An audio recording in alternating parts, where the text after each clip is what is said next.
Hey everybody, and welcome back to History Student Reacts. Today we will be reacting to his year Cato, 62 BC, by Historia Civilis. So in the last one, we reacted to his year Cicero, which was 63 BC. So I suspect this may be sort of a continuation of the last one to a certain extent. Cato featured in the last video, as did a prominent cast of characters from Roman politics. Anyway, I'm excited to jump into this one, so let's get right into it.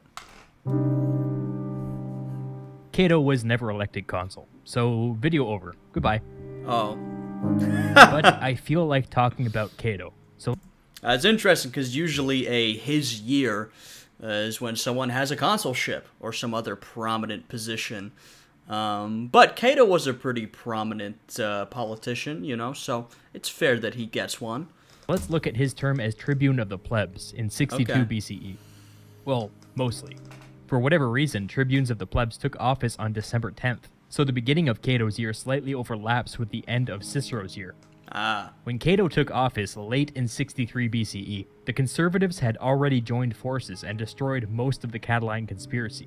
The city was now safe, but sharply divided. Groups of Catilina's supporters had been hanging around outside of the Senate House, harassing senators and threatening to start a riot. Yeah, as I mentioned in the last one, we sort of, and I mean, you know, we've already seen this before these events, but in these videos we see sort of the disintegration of Roman democracy as violence starts becoming a normal part of politics, the Catiline conspiracy. What happened with that was, you know, Cicero was consul, and he convinced the Senate to basically execute the conspirators without a trial. And Cato was a big part of that, as we saw in the last video. He said to the Senate, look, you know, don't be cowards. We need to execute them to save the Republic. Now, Caesar was opposed to this. You know, Caesar is one of the major figures of the Reform faction, whereas Cicero and Cato are part of the conservatives. And Caesar said, this is authoritarian. We can't execute these men without a trial. You know, we should do life imprisonment instead. He wanted to ward against the authoritarian nature of the action. What happened is they executed them, and the conspiracy sort of fell apart. But we're still sort of seeing the aftermath of that, and some really bad signs for the Roman Republic. That, you know, violence is entering politics and all this kind of stuff. In this context, Cato's role as the tribune of the plebs became all the more important. There were 10 of them elected every year, and they could propose legislation to both the popular assembly and to the Senate. They could also veto any legislation or action coming from any other elected official. You can think of them as a popular counterbalance against the Senate. It was kind of strange that a staunch conservative and a creature of the Senate was elected to this office. Yeah, this is a sort of unique situation, because I would imagine that most people in this position would be from the reformist faction, more populist. They want to appeal to the people, whereas Cato is often referred to as an arch-conservative. You know, he is really conservative. He is very much opposed to the reforms, which means he's very much opposed to, you know, like the opinions of the people. So it's odd to see him in this position. Which was usually dominated by populists and reformers. Right, exactly. But with the conservatives politically ascendant and the city still on the brink of violence, Cato knew that everyone was anxious to see what his faction was going to do next. The first thing Cato did was introduce legislation related to the grain dole.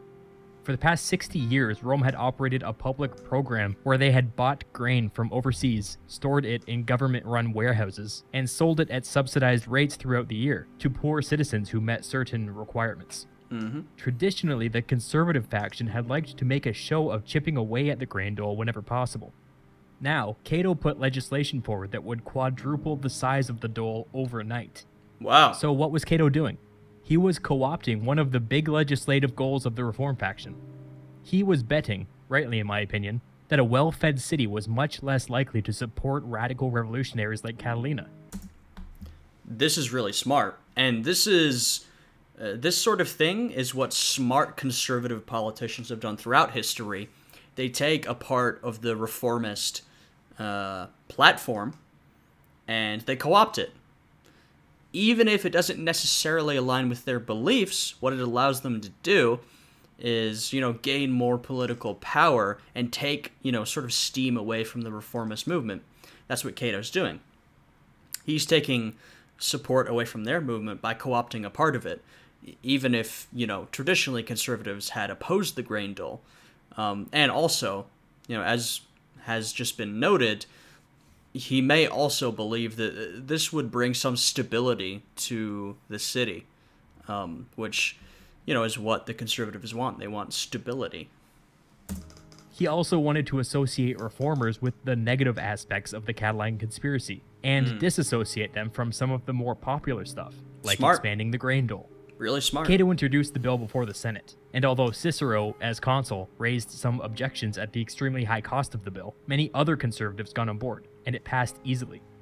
As you would expect, it was even more popular with the public assembly, who stood to benefit from the bill directly. It was passed into law.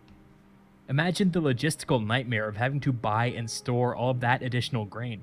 Some poor bureaucrat's job instantly got 4 times harder.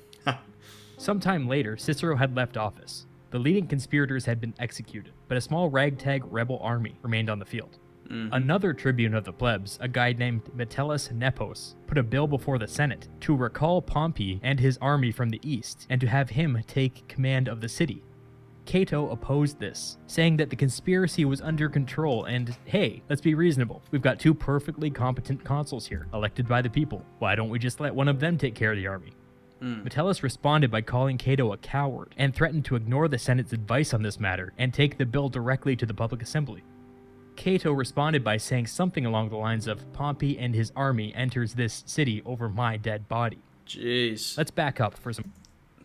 As we can see, stuff is really heating up in Roman politics. We're, reaching higher and higher levels of escalation. Cato, as we can see here to a certain extent, was always more of a practical guy. He doesn't necessarily want to call Pompey in. We can do it with what we have right here. Some context. The last time somebody had taken command of the city, they had installed themselves as dictator and systematically murdered their political opponents. I've touched on this before. This was Sulla. Yep. Pompey had been one of Sulla's lieutenants, so you can understand why this was setting off alarms in Cato's head.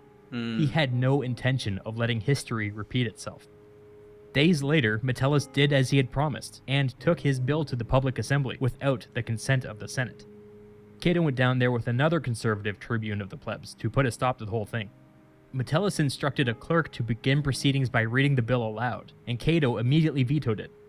Metellus then took over reading the bill himself, and Cato vetoed it again, this time grabbing the bill from his hands. Metellus continued reciting the bill from memory, and Cato's conservative colleague threw his hand over Metellus' mouth to stop him from speaking. Jeez. By the way, violence against the tribune of the plebs was a crime punishable by death. Yeah, so once again, we're seeing sort of an escalating situation in Roman politics. This also shows you sort of another factor of Roman politics, which was it was very oral. It was a very spoken political world. We see lots of examples of this throughout Roman history where someone's saying something and then, you have to verbally veto them or physically veto them or, drown them out with noise. It's definitely an interesting element of Roman politics, this sort of physical, verbal element where everybody has to, sort of compete for the spotlight.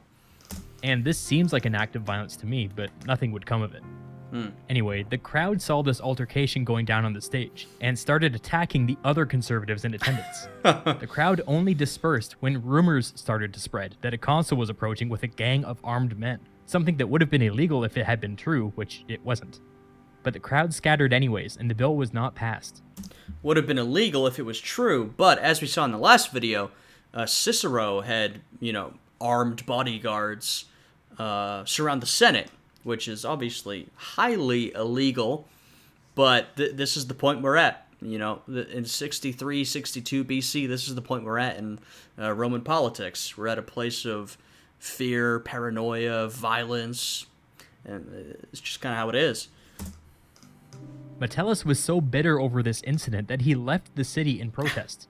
Jeez. Tribunes of the plebs were actually forbidden from leaving the city during their term, but considering the laundry list of illegal stuff that had just happened, nobody bothered to stop him. Yeah. The Senate formally endorsed Cato's handling of the situation. They tried to go a step further and strip Metellus of his tribuneship, not for fleeing the city, but for starting a riot. But Cato talked them out of it. Side note, Julius Caesar had publicly supported Metellus through this whole ordeal. He was serving as one of the 8 praetors that year, but when Metellus fled the city, Caesar renounced his praetorship in solidarity. The next day, an angry mob assembled outside Caesar's home, wanting to march on the Senate and do God knows what. Caesar spoke to the mob, calmed everybody down, and sent them home. The Senate was impressed by Caesar's statesmanship and restored him to the office he had just resigned. But Cato voted against this. Caesar had had some suspicious peripheral role in the Catiline conspiracy, and now he had some peripheral role in this Metellus affair. This didn't sit right with Cato. From this moment on, the rivalry between these two men would only grow. Yeah, I mean, Caesar was and would become one of the major figures of the reform movement, whereas Cato was one of the major conservatives. So they already have beef, and as Historia Civilis mentions, their rivalry would only intensify.